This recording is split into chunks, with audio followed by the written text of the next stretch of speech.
Isa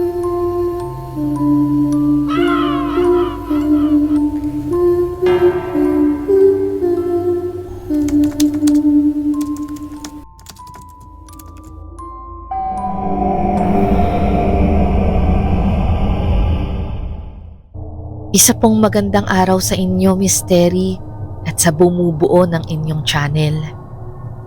Lubos po akong masaya sa paglago po ng inyong mga subscribers at isa na po ako sa laging sumusubaybay sa inyo. Ako nga po pala si Gemma. May 2 na po akong anak at isang single mom. Yung asawa ko ay sumakabilang bahay na po. Pero sa awa ng Diyos ay nagsusustento pa din naman sa aming mga anak. Ang kwento pong aking ibabahagi sa inyo, Miss Terry, ay tungkol sa isa kong katrabaho nung ako ay namamasukan pa sa isang pabrika ng chichirya sa Valenzuela. Dahil po sa pakikinig ng mga kwento nyo ay nagbalik po sa alaala ko ang pangyayari na ito nung ako ay dalaga pa at hindi pa nakikilala ang tatay ng mga anak ko. Mga 2009 po nung pumasok ako sa pabrika. Nung mga panahon na yon, Miss Terry, napakahirap talagang humanap ng trabaho kaya napilitan akong pumasok pansamantala rito. Doon ay nakilala ko yung katrabaho ko na itago na lang po natin sa pangalang Elena. Maganda, maputi at may katangkaran si Elena, Miss Terry. Halos lahat ng mga kalalakihan na aming katrabaho, ultimo mga supervisor namin ay nagkakagusto sa kanya. Ngunit kahit ganun po ay single pa rin si Elena. Mula nang pumasok daw siya doon ay wala ni isang nagtagumpay na mapasagot siya. Pero kahit gaano karami ang nagkakagusto kay Elena, ay ganoon din kadami ang babaeng naiinis at naiinggit sa kanya. Magkaiba po kami ng department ni Elena. Sa production ako habang siya naman ay nasa sorting area. Pero sa pwesto pa lang namin, palaging siya ang usap-usapan, mapalalaki man o mapababae. Siyempre sa mga lalaki, ang kwentuhan ay kung paano siya mapapasagot o kung paano siya yayayain na kumain sa labas. O kaya naman ay kung gaano daw napakaswerte ng magiging boyfriend niya. Samantalang ang mga babae naman ay puro inggit at pagkairita kay Elena ang bukang bibig nila. Ani, bakit parang walang kaibigan si Elena dito? Lalo na yung mga babae na katrabaho natin. Napapansin ko, puro lalaki lang ang madalas ko mausap kay Elena. At parang walang ibang babaeng kumakausap sa kanya. Puwera na lang kung tungkol sa trabaho. Si Elena ba? Naku, masanay ka na. Maraming umiiwas talaga sa kanya. Wala talagang nakikipagkaibigan sa kanya ng mga babae dito. Gawa ng naiinis sila at naiinggit. Sino ba naman ang hindi? Tingnan mo naman kaya ganda niyan. Ano naman kung maganda siya? Ayaw ba nilang magkaroon ng magandang kaibigan? Tsaka mukha namang mabait si Elena. Alam mo kasi, Gemma, may mga babae dito na dahil sa kagandahan ni Elena, nabaliwala sila ng kanilang jowa o asawa. Halimbawa, yang si Rosie, sinundo lang ng kanyang asawa dito isang gabi. Tapos ayun, nasilayan ng kanyang asawa si Elena. Nagkagusto rin. At kaya pala araw-araw sinusundo si Rosie. Si Elena pala ang inaabangan talaga. Ayaw daw umalis ng lalaki hanggat di nakikita si Elena. Dahil doon, naghiwalay yung dalawa. Ay nako, marami pang ibang ganun ang nangyari. Yung iba parehas na nagtatrabaho rito, naging magkasintahan. Ngunit nang dumating si Elena, nagkasira din sila. Ano ba namang klaseng mga lalaki yan? May mga katuwang na, tumitingin pa sa iba. Kaya nga buti nga ako, matagal nang hiwalay sa asawa, kaya hindi ko naman problema yang si Elena. Pero hindi na rin ako nakikipag-usap sa kanya at baka madamay pa ako sa inis ng mga katrabaho natin, no? Kaya ikaw huwag kang makipagkaibigan kay Elena. Grabe naman. Kung wala namang ginagawang masama si Elena, bakit naman siya ang sisisihin? Kasalanan ng mga lalaki yon at hindi si Elena. Huwag ka nang maingay, parating si ma'am. Napatingin kami nang makitang papalapit sa amin ang visor ng production. Kita ko rin sa mukha ni Annie ang pagkataranta. Oh, ano naman ang pinag-uusapan niyo? Oras ng trabaho ah.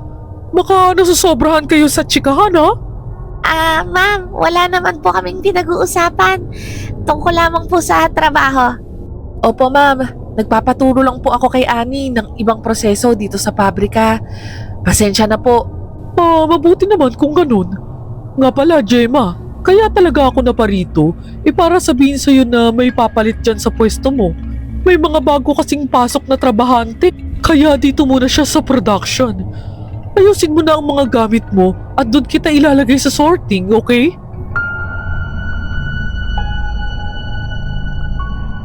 Kinabukasan ay dinala ko ng aming supervisor sa aking magiging bagong pwesto. Bahagya akong nagulat dahil katabi ng upo ang itinuro ni ma'am ay nakaupo ang magandang si Elena. Noon ko lang siya natitigan ng malapitan at aaminin ko na kahit ako man ay maging lalaki, magkakagusto din ako sa kanya. Bukod sa maputi at makinis niyang muka, ay kumikinang ang kanyang mga mata at napakapula ng kanyang mga labi. Talaga ngang maiinggit ka at mangangarap na maging katulad niya. Diyan na ang magiging pwesto mo mula ngayon, Gemma ha? Ayoko nang may daldalan. Wika ni Ma'am de Guzman na tumingin pa ng matalim kay Elena bago ito umalis. Hi, kamusta ka? Elena nga pala. Ang mahinhin at mahinang bati niya sa akin. Okay lang. Gemma nga pala. Ang sagot ko naman sa kanya. Huwag kang magpapahalata sa iba na kinakausap mo ako, Gemma. Baka kasi pag-initan ka nila. Ang agad niyang tugon sa akin. Naawa ako sa kanya, Misteri, nung marinig ko yon mula sa kanya. Aware pala siya sa mga patalikod na usapan ng iba at sa mga pag-iwas nila. Pero doon na nagsimula ang pagkakaibigan namin ni Elena, Misteri. Ngunit dahil doon ay hindi na rin ako kinikibo ng iba kong mga nakasama sa production area. Hindi ko na lang inintindi dahil alam ko sa sarili ko na wala akong kasalanan sa kanila. Sa ilang araw naming magkasama ni Elena, Misteri, ay parang may napansin ako sa kanyang kakaiba. Merong hindi tama sa kanyang pagkatao at hindi nga po ako nagkamali. Dahil isang beses, habang kami ay kumakain sa may karinderya, ay binunggo siya sa balikat ng isang regular na empleyado. Oops! May tao pala dyan? Mataray at matalim na titig nito kay Elena. Sorry po, Ma'am Lani. Mapagkumbaba na sabi ni Elena. Nang makatayo si Ma'am Lani, ay doon ko kinausap si Elena tungkol dito. Bakit ka nagsusorry? Halata naman na sinadya niya yun. Ang asar na sabi ko dito. Yun ba? Hayaan mo na, para hindi na lumaki ang gulo. Mabait naman si Ma'am Lani sa akin noon, pero nagalit lang siya nung nagkagusto sa akin ang isang regular naming katrabaho na dating malapit sa kanya. Si Sir Ruben yun, yung nakaupo sa dulo katabi ng pinto. Mula daw kasi nung dumating ako, hindi na siya pinapansin ni Sir Ruben. Kaya mula rin noon, hindi na niya ako pinakikitunguhan ng maayos. Ha? Kasalanan mo ba nung nagpasabog si Lord ng kagandahan, ikaw yung nakasalo lahat? Hindi mo naman ginusto na magkandara pa sa'yo yung mga lalaki. Bakit sa'yo sila nagagalit? Sana hindi mo pinapalambas yung mga ganun dahil mamimihasa yung mga yan. Ang ines na paliwanag ko kay Elena. Nakayuko lamang si Elena at biglang bumulong sa tabi ko. Hayaan mo na. Maiipit naman siya ng crates mamaya sa taas. Ha? Ano sabi mo? Wala. Kalimutan mo na. Sige na, balik na ako sa trabaho ha. Kahit hindi niya ulitin ang sinabi niya, ay maliwanag sa akin ang mga narinig ko, Mystery. Hindi lang talaga ako makapaniwala kung bakit niya nasabi yun. Bandang hapon, malapit ng mag-uwian ay sabay kaming nag-CR ni Elena. Laking gulat ko na lang nang paglabas niya ng cubicle ay may malaking gasgas ito sa kaliwang braso. Elena, anong nangyari sa kaliwang braso mo? Ang laki ng gasgas ah! Ito ba? Wala to. Nasabit lang ako sa nakaawang na pako. Ang mahinahon na tugon nito sa akin. Itatanong ko sana kung nasa ng pako na nakasugat sa kanya para maipatanggal ko dahil delikado yun. Nang maya-maya ay may narinig kaming nagkakagulo sa sorting area. Kaya dali-dali kaming tumakbo papunta roon. Aray! Ang sakit! Tulungan niyo ako! Nagulat ako at kinabahan dahil ang kaliwang braso ni Ma'am Lani ay naipit ng mga bumagsak na crates. Napatingin ako agad kay Elena, Mystery. Naalala ko na yun ang mga eksaktong sinabi niya sa akin sa karinderya. Nung nilingon ko si Elena ay parang walang reaksyon ang kanyang muka na para bang alam na niya na mangyayari yun. Kita ko ang sakit na nararamdaman ni Ma'am Lani dahil sa lakas ng pagsigaw nito. Agad naman siyang dinala sa klinik para mabigyan ng paunang lunas bago ito dalhin sa malapit na ospital. Dahil sa pangyayaring yun ay hindi ko maiwasang magtaka kay Elena kung paano niya nalaman yun. Sumagi rin sa isip ko na may posibilidad kaya na siya ang may gawa nito. Isa lamang ang nakikita kong solusyon para malaman ang totoo. Kailangan kong kausapin ang kaibigan ko. Habang naglalakad kami pa uwi patungong sakayan ng jeep, ay doon ako naglakas ng loob magtanong sa kanya. Elena, may itatanong sana ako sa'yo. Huwag ka sanang magalit ah. Naalala ko kasi yung nabanggit mo nung nasa karinderya tayo. Paano mo nalaman na magkakaroon ng ganong aksidente? Marahang tanong ko sa kanya. Napahinto siya sa paglalakad at napalingon sa akin. Luminga siya sa paligid na parang sinisigurong walang makakarinig sa amin. Gemma, ang totoo niyan, bata pa lang ako ay may kakayahan na akong makita ang hinaharap. Madalas makita ko kung may paparating na aksidente o trahedya sa isang tao. Nakikita ko din ang aura ng tao base kung ito ba ay mamamatay na. Tumaas ang balahibo ko sa mga sinabi ni Elena, Mystery. May ganun pala talagang klaseng tao, mga nabiyayaan ng kakayahan. Naririnig ko lamang ito sa kwento ng iba, ngunit wala kaming kilala o nakakasalumuhan na nagpapatunay rito. Ngayon lamang, Mystery. Seryoso ka ba, Elena? Grabe! Hindi lang pala yung ganda yung binigay sa'yo eh. Biniyayaan ka rin ng ganyang kakayahan. Hindi ito biyaya, Gemma, kundi isang sumpa. Bakit mo naman nasabi yun?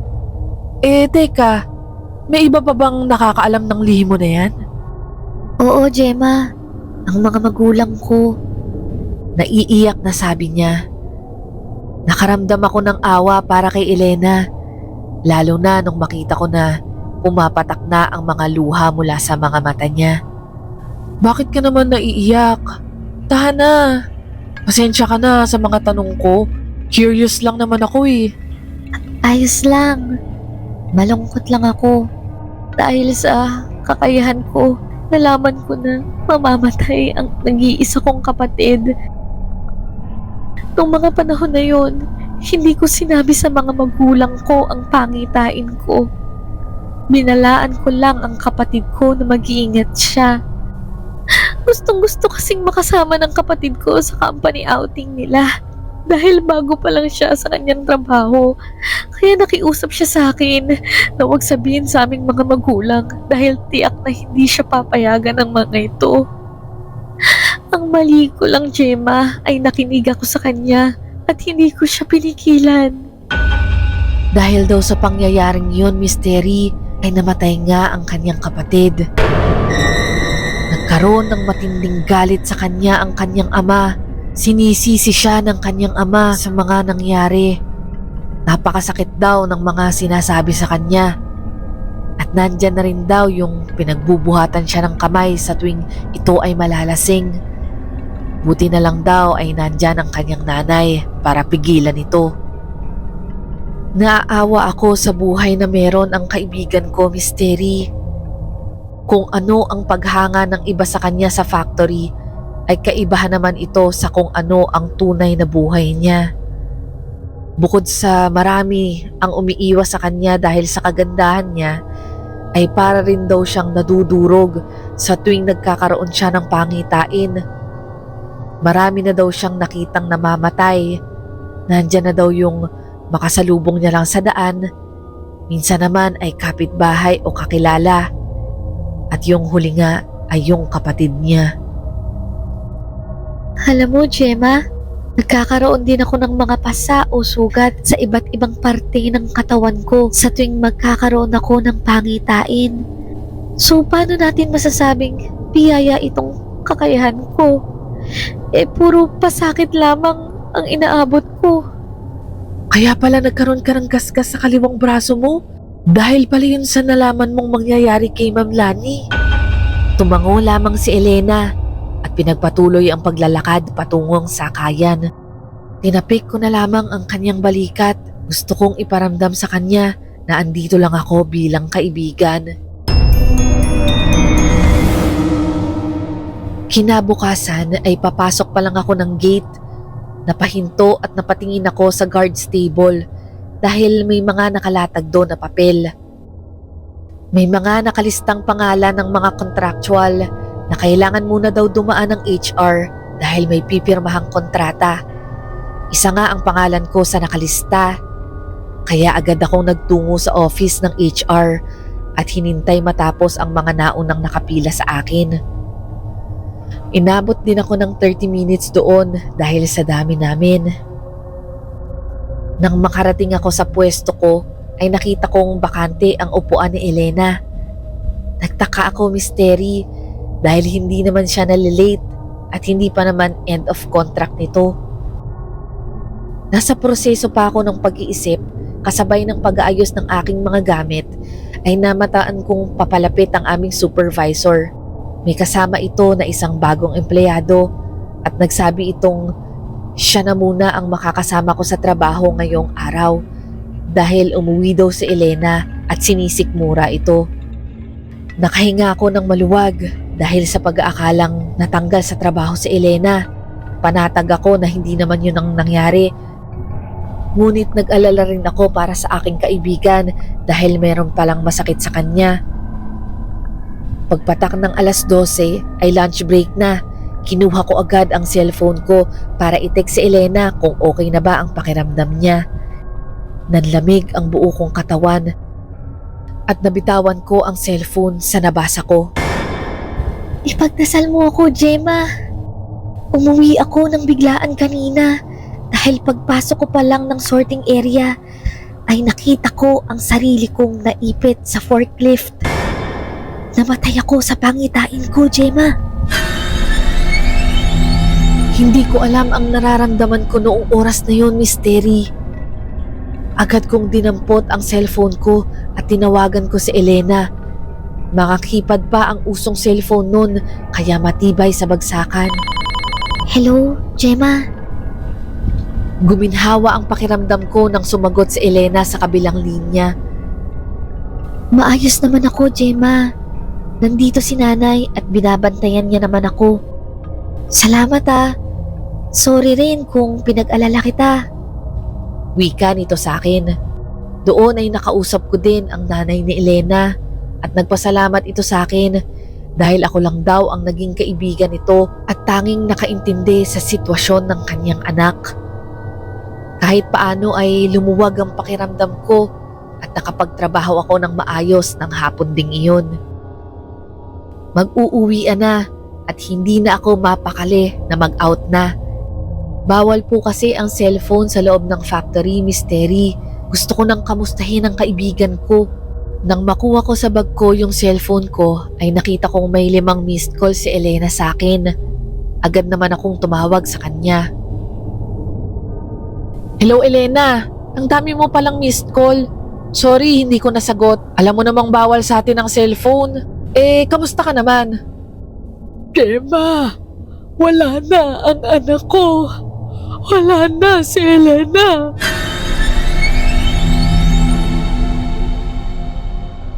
Napaupo ako sa kalsada, Misteri. Hindi ko mapigilang mapahagulgol sa kwento ng kanyang ina.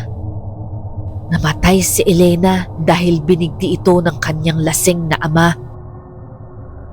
Iniwan lang daw saglit si Elena ng kanyang nanay para bumili ng pagkain at siya naman daw dating ng kanyang ama. Humahagulgol din ang nanay niya habang nagkukwento sa akin. Nawalan ako ng lakas ng mga oras na yun. Umasa ako na magiging ligtas sa kapahamakan ng kaibigan ko, Misteri. Pero hindi mo pala talaga matatakasan kapag oras mo na. Nalaman yung pagkamatay ni Elena sa factory at may iilan ang nagpunta sa lamay. Halos gabi-gabi bago umuwi ay dumadaan ako sa lamay ni Elena. Laking panghihinayang ko para sa kaibigan ko at sobrang miss ko na siya. Pero isang pangyayari po nung huling lamay ang hindi ko malilimutan. Nagpasya po ako na magpaumaga nung huling lamay ni Elena dahil gusto kong tulungan ang nanay, tita at pinsan niya sa pag-aasikaso sa mga bisita. Nang makauwi na ang ilan sa mga katrabaho namin at mga bisita, naisipan kong silipin muli si Elena para magpaalam sa huling pagkakataon. Maganda pa din ang kaibigan ko, Misteri. Saktong-sakto sa kanya ang puting bestidang suot niya at nakalaylay din ang mahaba niyang buhok.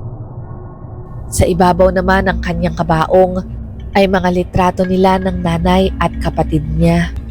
Pero nanigas ako sa pagkakatayo ko, Misteri, dahil habang iniikot ko ang mga mata ko sa mga litrato ay napadaan ang aking paningin sa loob ng kabaong at nakita kong nakadilat ang mata ni Elena at nakatingin ito sa akin. Napaatras ako at napapikit ng saglit. Pagbalik ng tingin ko ay muli naman itong nakapikit na tila walang nangyari. Hindi ako pwedeng magkamali, Misteri. Kahit sa bilis ng pagdaan ng aking paningin, kitang-kita ng dalawang mata ko ang nakadilat na mata ni Elena. Hindi ko alam ang gagawin ko noon.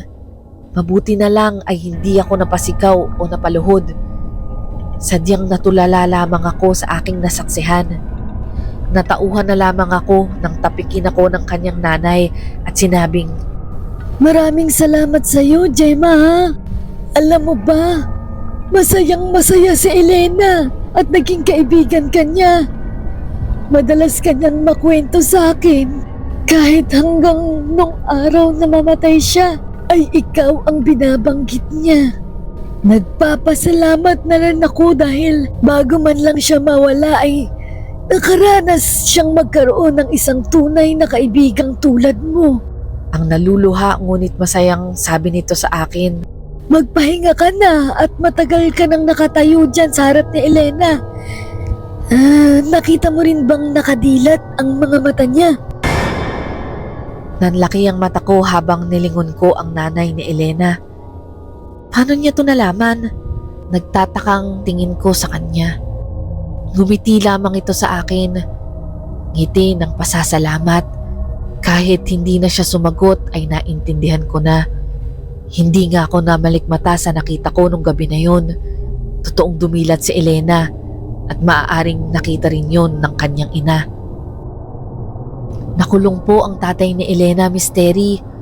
After pong mailibing ni Elena, ay madalas po kaming magkamustahan ng nanay niya at paminsan-minsan ay dumadalaw ako sa kanila. Ngunit namatay po ito nung pandemic dahil wala na din po kasing kasama sa bahay at sa di inaasahan ay nadapuan ng sakit. Hindi ko naman po siya madalaw dahil nasa quarantine pa po nung mga panahon na yun.